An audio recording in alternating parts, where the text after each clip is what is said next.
සාදරයෙන් පිළිගන්න පිටිරියල්ගේ ඉතින් තාත් වීඩියෝවට ඇත්තටම ගොඩක් කට්ටිය අහලා තිබිච්ච දෙයක් ගැන තමයි අද අපි කතා කරන්නේ.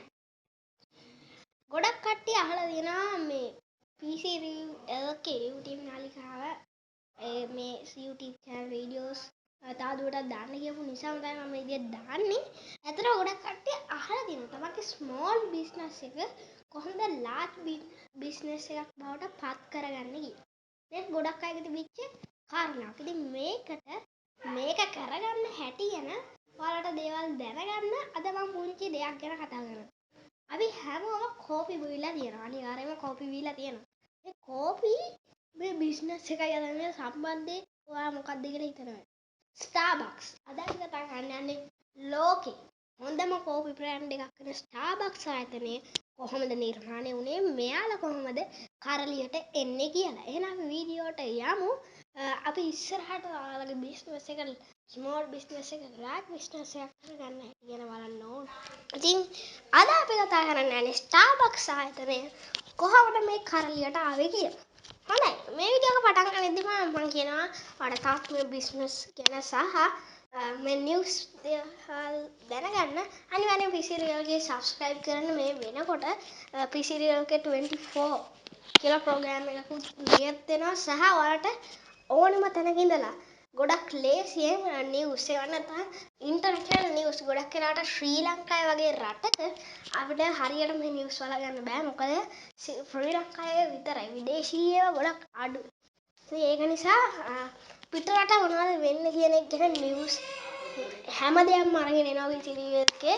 ඔයාලට අවශ්‍යයි නම් ඉස්සරහටම පිටිරියල් එක 24 එකත් එක්ක ටික කාලයක් හිටියන් පස්සේ යම් කිසි විදිහකට මේ දේවල් නරඹන්න පුළුවන් හැකියාව තිබෙනවා.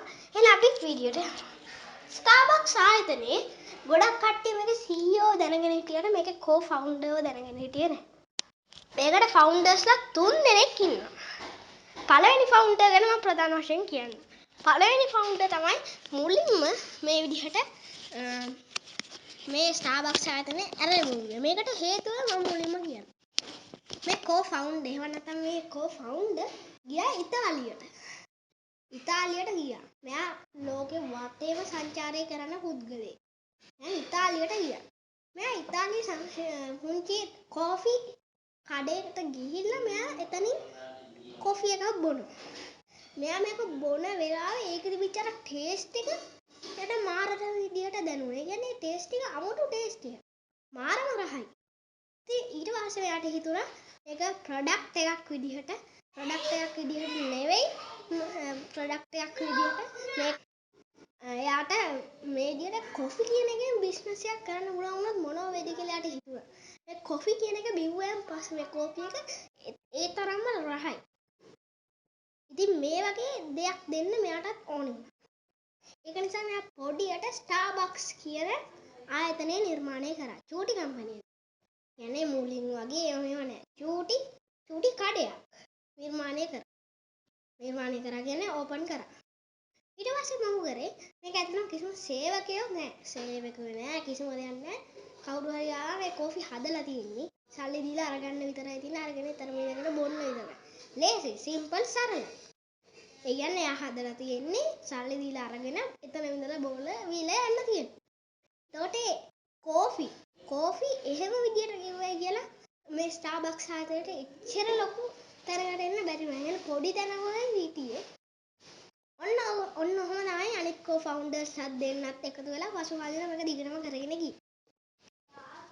මේක කොච්චර කරත් මේ වැඩේ හරියන්නේ අර සාමාන්‍ය විදිහම තමයි.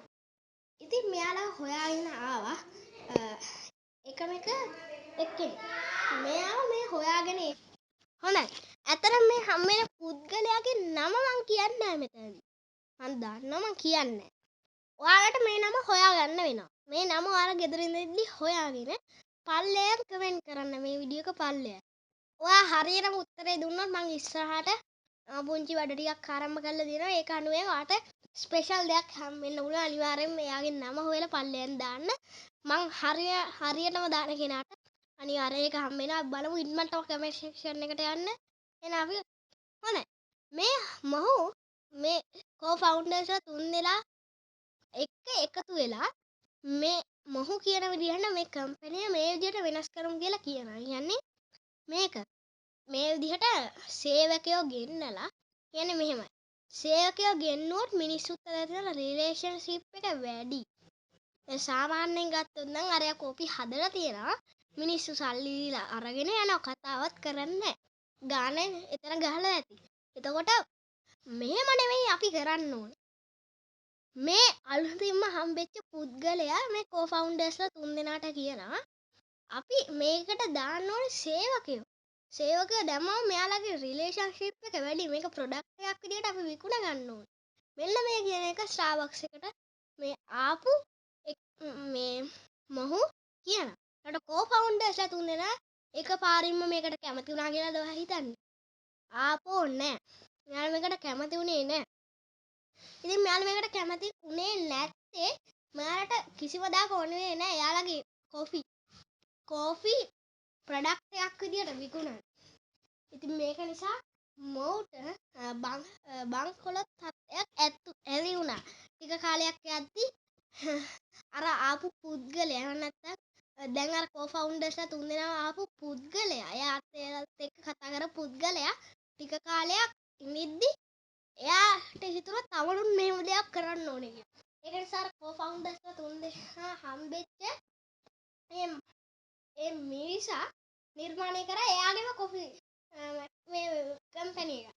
කොෆි කඩයක්. එතකොට දැන් කෝ-ෆවුන්ඩර්ස්ලා තුන්දෙනා හම්බෙච්ච එක්කෙනා තමයි මේ විදිහට හම්බෙච්ච පුද්ගලයා මේ විදිහට එයාගේ කොෆි කඩයක් දාගෙන ඉන්නවා.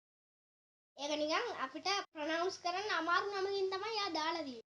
ඒක නිසා එයාටත් එක එක කියන ඕව ප්‍රොනවුන්ස් කරන්න බෑ ඕවා ලියන්න බෑ. කොහොමවත් ඒකෙන් අපිට ඉගෙන ගන්න පුළුවන් තමන්ගේ බිස්නස් එක සාර්ථක කරගන්න හරි කට්ටිය එනවා. හැබැයි තමන් හිතාගෙන ඉන්නේ එයාලා වැරදි කියලා. ඉතින් ඒක නිසා ගොඩක් දැන් අර ආපු පුද්ගලයාව සමහර විට හැරුණා නම් මේ වෙනකොට එයාලට මේ දින දැන් ස්ටාර්බක්ස් එක තමයි එයාලට දෙන්නට වෙන්න පුළුවන්. කොහොම හරි ටික කාලයක් යද්දි ස්ටාර්බක්ස් එක විකුණන්න දාලා තියෙනවා. මේ කෝ-ෆවුන්ඩර්ස්ලා හම්බෙච්ච පුද්ගලයා දැන්. ඉතින් ඒක ඩොලර් මිලියන 3.4කට විකුණන්න තීරණය කරලා තිබුණා. එයාගේ ලොකු ගාණකට මේක විකුණන්න අර පුද්ගලයාට සල්ලි නෑ ඒක ගන්න. හැබැයි මෙයා පුංචි දේවල් කරලා මෙයා උදව් ඉල්ලලා මෙයාට ගොඩක් කන්ටැක්ට්ස් තියෙනවා. ඉතින් ඒක නිසා මේ වගේ උදව් අරගෙන උපරිමයෙන්ම උදව් කරා. ඊට පස්සේ මම කරේ මේ වගේ අරගත්තු සල්ලි වලින් මේක මිලදී ගන්න කොහොම හරි. මම හරියට මේක ඇල්ල දන්නේ නැහැ. මේක කොහොම හරි මිලදී අරගන්න. මිලදී අරගෙන ස්ටාර්බක්ස් එකේ ස්ටාර්බක්ස් කියලා ඒකේ නම තියනවා කෙනින්ම.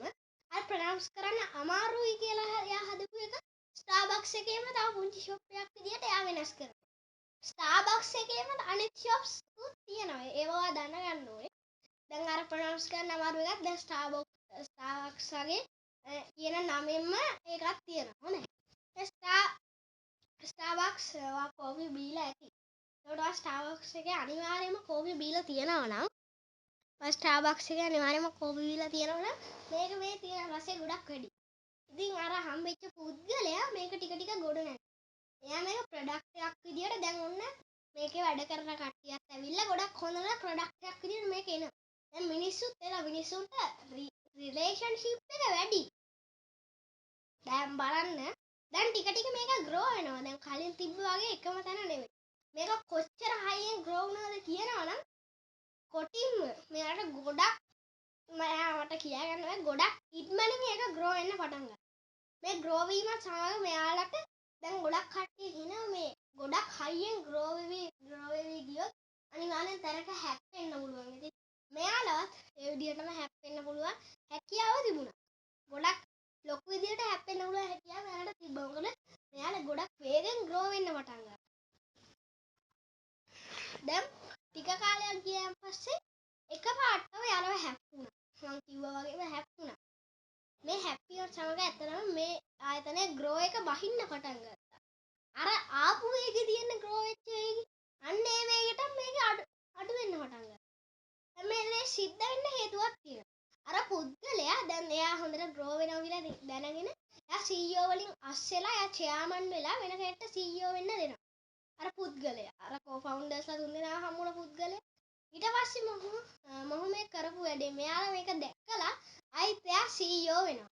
නැත්නම් අර කෝ-ෆවුන්ඩර්ස්ලා තුන් දෙනාම වෙච්ච පුද්ගලයා CEO බවට පත් වෙනවා. චෙයාමන් ආයිත් අරයා චෙයාමන් වෙනවා. ඊට පස්සේ මෙයා CEO විදියට ආයිත් මේක ගොඩනගන්න පටන් ගත්තා.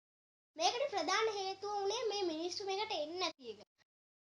මොකද මිනිස්සුන්ට දැන් මෙයාට මේකේ කොස්ට් එක වැඩි සාමාන්‍ය ගානට වැඩි ඒක නිසා මෙයාලට මේක කරන්න බෑ කියලා හිතිච්ච නිසා අර CEO මොකද්ද කරේ අනවශ්‍ය ස්ටාර්බක්ස් කඩවල් සේරම වහලා දැම්මා. ඒ කියන්නේ දැන් තේරෙනවනේ ග්‍රෝ එක කඩයක් වගේ තිබිච්ච ස්ටාර්බක්ස් එක ස්ටාර්බක්ස් 600 ගාණක් විතර තියෙනවා. මේ ස්ටාර්බක්ස් ආයතනයේට මේ ස්ටාර්බක්ස් ආයතනේ ඇත්තටම චූටි එකක් නෙවෙයි කියලා මම කියන්නේ. ස්ටාර්බක්ස් ලගේ පළවෙනි තිබිච්ච කඩේ වගේ 600ක් වෙනකොට මෙයාලා ගහලා තිබ්බා. ඉතින් මෙයා මේ 612ක්ම මේ වගේ වහලා තියෙනවා. මේ අනවශ්‍ය සේරම ස්ටාර්බක්ස් shops මෙයාලා වහලා තියෙනවා. ඉතින් එහෙම ලොකු ප්‍රශ්නයක වැටිලා පසුගාලීනව නැවතත් මෙයාට ගොඩෙන්න පුළුවන් හැකියාව ලැබුණා. ආයෙත් අර shops open කරගත්තා. ඉතින් ඇත්තටම මේ ස්ටාර්බක්ස් ආයතනය කියන්නේ ගොඩක් බලන්න අපි හොඳට හිතලා බැලුවොත් ස්ටාර්බක්ස් ආයතනයේ අර කලින් හිටපු කෝ-ෆවුන්ඩර්ස්ලා තුන් දෙනා මෙන්න මේ පුද්ගලයා කියන දේ ඇහුවනම් එයාලා තුන් දෙනාට ධනවත් වෙන්නත් තිබ්බා. මෙහුට ධනවත් වෙන්නත් තිබ්බා. ස්ටාර්බක්ස් කොෆි ෂොප් එකට ගොඩ යන්නත් තිබ්බේ. ඒත් ඒ හැම එකම වැටිලා. ඉතින් ඒකෙන් තේරෙන්නේ තමන්ගේ බිස්නස් එක සාර්ථක කරගන්න එක පුද්ගලයෙක් එන්න පුළුවන්. හැබැයි ආයේ පුද්ගලයා හරියට දන්නේ නැතුව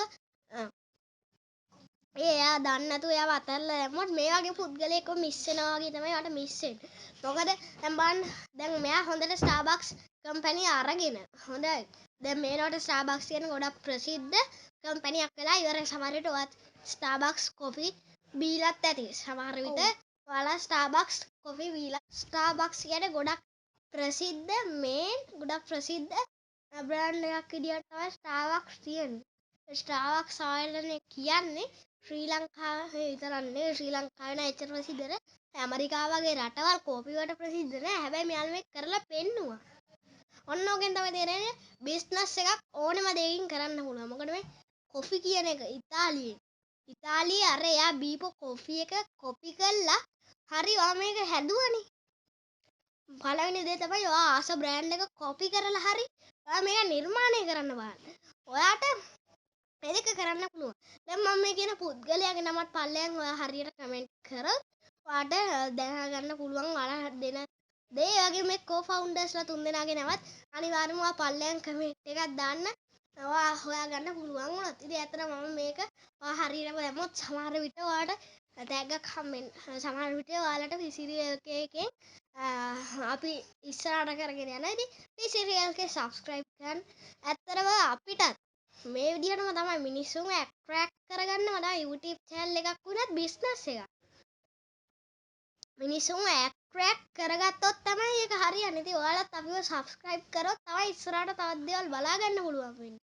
මොකද YouTube වලට ඉස්සරහට වීඩියෝස් හදන්න පුළුවන් වෙන්නේ මේක නිසා. ඉතින් Starbucks එකේ case study එක කොහොමද? Starbucks coffee කියලා ආයතනයක් නිර්මාණය වෙන්නේ කොහොමද මේ co-foundersලා තුන් දෙනා අස්සෙලා ඒක විකුණන්න දාපු තරමටම ගිහිල්ලා අවසානයේදී Starbucks 600 ගාණක් shops open කරන්න පුළුවන් විදියට මේක ගොඩ නැගුණා. ඉතින් PC Real එකේ subscribe කරන්න. එහෙනම් අපි ගිහින් එන සුවදසක්.